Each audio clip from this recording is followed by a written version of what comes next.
अस्सलाम वालेकुम जी, I am doctor Nabila Faisal. Welcome to my channel medical care about diseases. Today we discuss cause of miscarriages. अगर इन 3 वजूहात में से कोई एक भी आपके अंदर है तो आपका हमल ज़ाया हो सकता है.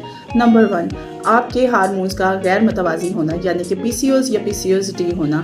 आपकी hormonal profile, thyroid hormonal profile जो है वो इम्बैलेंस होना, यानी कि आपको हाइपरथायराइडिज्म या हाइपोथायराइडिज्म होना. नंबर 2, अगर आपके बच्चेदानी में कोई इन्फेक्शन था या फिर आपकी बच्चेदानी का साइज़ ज़्यादा था तो भी आपको मिसकैरेज हो सकता है. एंड नंबर 3, अगर माँ को कोई बीमारी है जैसे कि शुगर और ब्लड प्रेशर तो भी आपका मिसकैरेज हो सकता है.